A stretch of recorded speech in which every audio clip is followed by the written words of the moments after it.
Hi, I'm Chuck Linick. I'm a reenactor and a former history teacher. That makes me a history geek of the worst kind, the most intense kind. So since I got out of the classroom, I decided that I would explore topics that I couldn't cover in my curriculum. So on my channel, you'll see things like Slavic history and folklore and mythology. You'll see updates on the war in Ukraine. You'll see stuff on the missions of California and a lot of 19th century history of the state. I'm chasing banditos around and following their trails. I have also gotten into a thing of exploring ghost towns. As a matter of fact, about a year ago, I finally worked up the gumption to stop at a sign for the Town of Garlock. Took a look there, and then I found another ghost town. Well, now I'm headed back to the same area to pick up the stories of several of the other communities. The ghost towns in the vicinity of Randsburg, California, have a shared history. Something I didn't really think about when I was first starting this series on Veterans Day 2023. Then I explored and I filmed the remains of Garlock and Saltdale, largely because of a California landmark sign I'd passed for years. The other towns of the Randsburg mining district, Randsburg and Johannesburg in Kern County and Red Mountain in San Bernardino County, were places I just passed through as I drove up US 395. I'd noticed a tower with the name Atolia, and I'd never heard of Goler, but a bit of digging revealed these ghost towns had an interconnected history, connected also with Garlock and Saltdale. So I'm going to go back and I'm going to check out these towns, or the sites of these former towns. Goler, Garlock, because it's part of the story, so I can't really bypass it. Randsburg, which I looked at briefly in the first video. Johannesburg, Red Mountain, Atolia, which I'd never heard of before. But before I do that, I've got to explain what a ghost town could be, because there's arguments about what they are. For instance, this could be a completely barren site, which means everything is destroyed, or maybe a dam got built and it's underwater, or things might have just reverted to pasture. You might be able to, with a real good search, maybe find remnants of a foundation of some building. A neglected site could have only rubble left, or roofless building ruins, or buildings or houses still standing, but the majority are roofless. An abandoned site could have buildings or houses that are still standing, but they're all abandoned. There's no population except for a caretaker. The site no longer is in existence except for one or two buildings, maybe like an old church or grocery store. A semi-abandoned site could have buildings or houses that are still standing, but are largely abandoned. There's a few residents, many abandoned buildings are there, but there's a very small population. The last kind is a historic community. Buildings or houses are still standing. There's still a busy community there, but it's a lot smaller than the boom years. Probably 1/5 of the people or less. I was real uneasy about filming in a couple of these places and telling the stories of them. It felt kind of insulting to refer to a place that has people living in it as a ghost town. but that's one of the possible definitions. In fact, Randsburg celebrates the idea that it's a living ghost town. So what I'm going to do is I'm going to start filming, and we're going to go chronologically as to how the different sites developed. So first stop is Goler. I originally started this exploration of ghost towns with Garlock, which had been around since the 1860s as a dependable watering stop. Prospectors and travelers used to stop in El Paso City or Cow Wells, depending on which name you want to use, coming out of Death Valley. One of those was John Goler or Goler, a German immigrant called a Lost 49er, who reportedly had discovered a placer gold deposit in one of the canyons.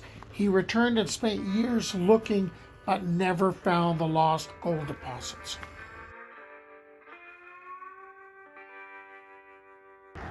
Okay, the intersection that's behind me, that's where Goler Road meets Garlock Road.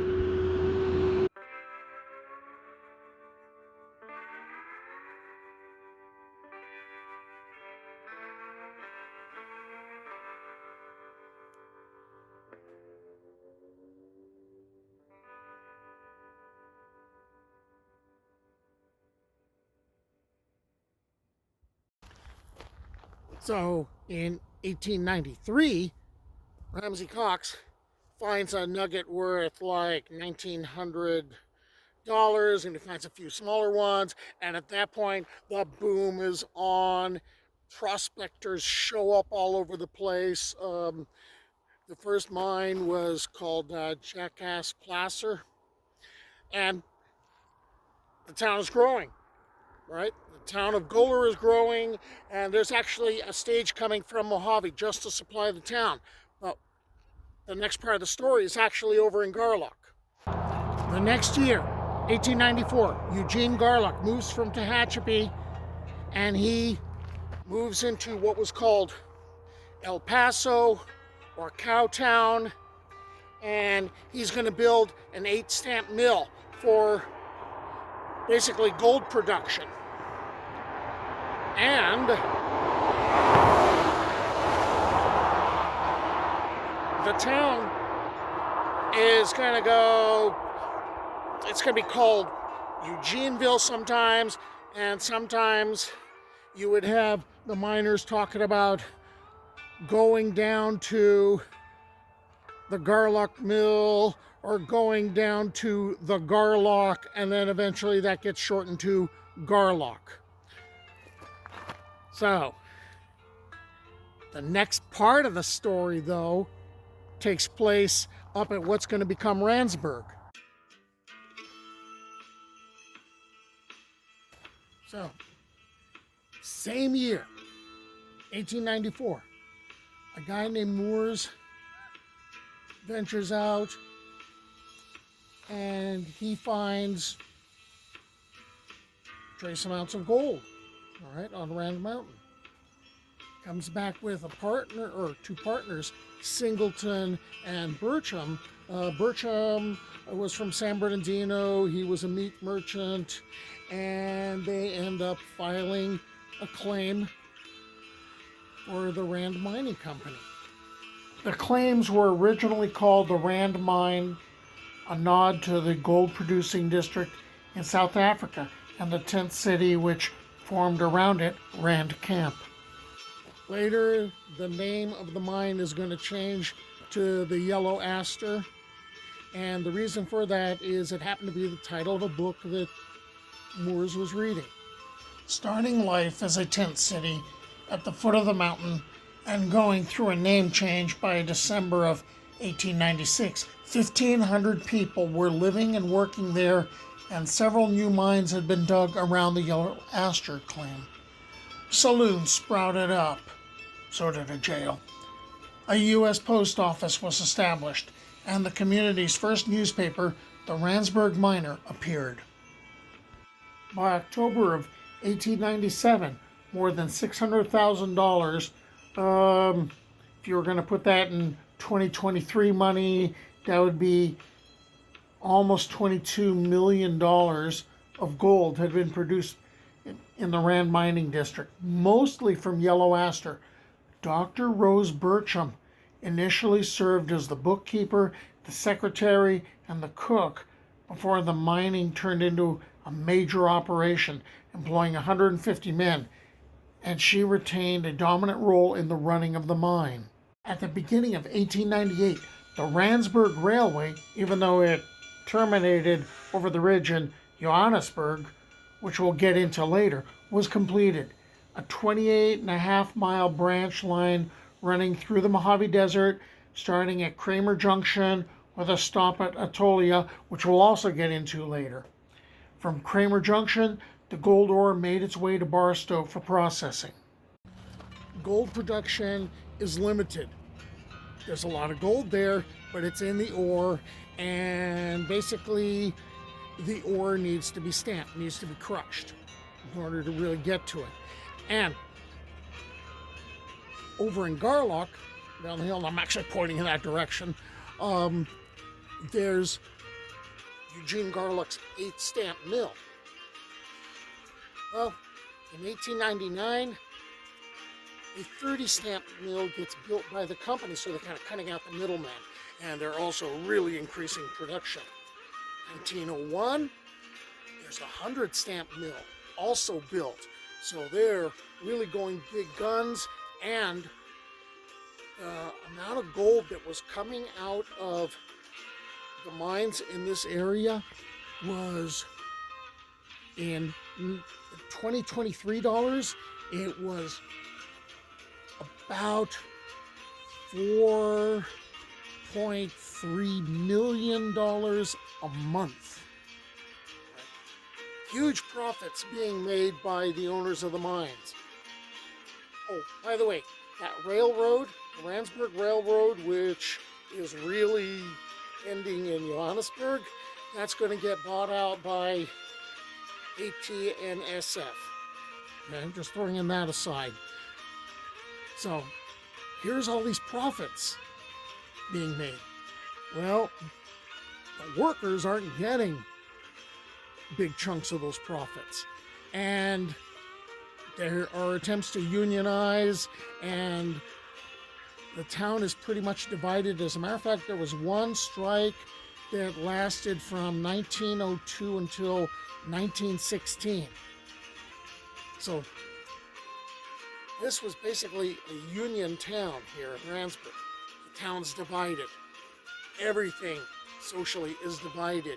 Even the dances are divided between union and non-union. All right, so as far as gold production, things are going to kind of sputter out around World War I, and then they'll kind of start up again, and there's going to be fits and starts in what's happening to a lot of the mines in the area. And finally, I believe the yellow aster was shut down around 2006. So now we get to go over the ridge towards Johannesburg.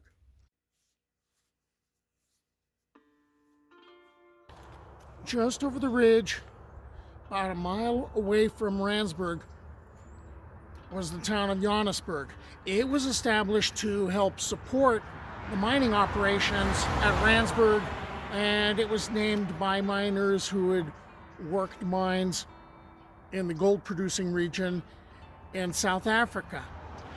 Unlike Randsburg, which just kind of grew up all at once and was basically a tent community at first, Johannesburg was a planned community. And you know, there were things going on like water access for all the residents, you know, so water's being piped to their homes. So it was a different type of community.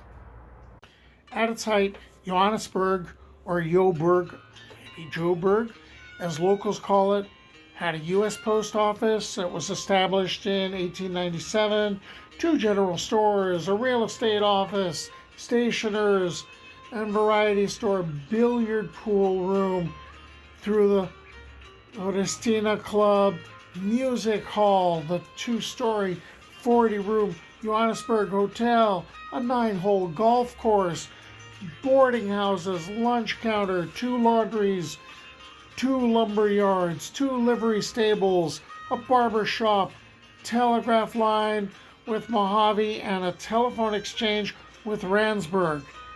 The Red Dog Mill on a hill above the town crushed the ore for shipping.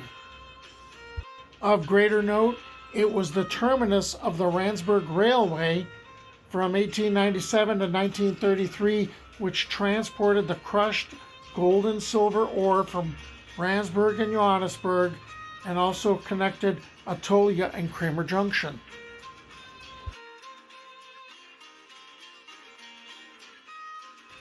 In 1919, the Rand silver mine was discovered by 2 prospectors, Williams and Nasser, in what is now northern San Bernardino County. It's right at the border of Kern County. As a result, various names were given to the big claims that resulted. California Rand Silver Mine, Big Silver Mine, Big Kelly Mine, Kelly Mine. That brings us to John and Ida Kelly. They lost all their placer equipment due to flooding in Shasta and were in Bakersfield when they heard about the diggings in Randsburg. They ended up in Garlock serving meals to teamsters and miners. Ida became Garlock's first postmistress. John became the constable. They moved to Randsburg, where John held the same post that he'd held before, and then later became sheriff of Kern County. There was talk that he and his wife were the ones who found the silver mine, or who found the traces of silver. It doesn't matter who. This was the biggest silver producing mine in California. News of the silver strike brought prospectors from all over because, hey, that's what happens. Empty buildings from Randsburg, Johannesburg, and even Garlock got moved there. Now a name was needed. There already existed an unofficial name courtesy of the Randsburg Railroad, named for P.J. Pete Osdick, who operated a stamp mill in Joburg, as well as owning several claims in the area. And Osdick wanted a quiet town, something which didn't set well with the miners that were flooding into the area. So in the summer of 1919, the towns of Osdick and Hampton were born. Hampton went by various names, like Inn City and Sin City, and it was advertised as a place, and there's quotes here, where every night is Saturday night, and Saturday night is like the 4th of July. The post office opened under the name Osdick in 1922 and was shared by the 2 communities, Osdick and Hampton. It changed its name to Red Mountain in 1929 in order to stop the squabbling over the name, and it pleased nobody. Hampton continued its rowdy ways. It was said you could get drunk in any establishment except the shared post office. During Prohibition, the town was dry only if there was word that a raid was coming, and it remained a lively night spot long after the silver was gone. Now Hampton isn't even listed as a California ghost town. And Red Mountain, in 2022, the community received a $1.5 million grant to clean sediment of arsenic from historic gold and silver mining from the Kelly Mine Complex. This brings us to Atolia, the last of the ghost towns near Randsburg in northwestern San Bernardino County. Since 1896, miners and prospectors in the Stringer District, southeast of Randsburg, have been cursing the unwanted appearance of a creamy white substance in their pans and dry washes that was interfering with the gold recovery.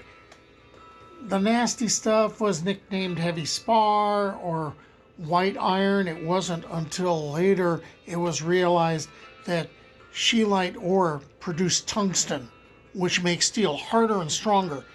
As gold was playing out around Randsburg in 1904 and 1905, veins of the tungsten ore scheelite were discovered at a site east of the Randsburg gold mine. Operations at the site were funded in part by Bernard Baruch and operated by the Atkins Kroll Company, who organized the Atolia Mining Company in 1906. So this settlement, Atolia, would get its name from a combination of Atkins and Goler, two pioneer operators. And these were the first miners to put up the first tungsten mill. That was around like 1907.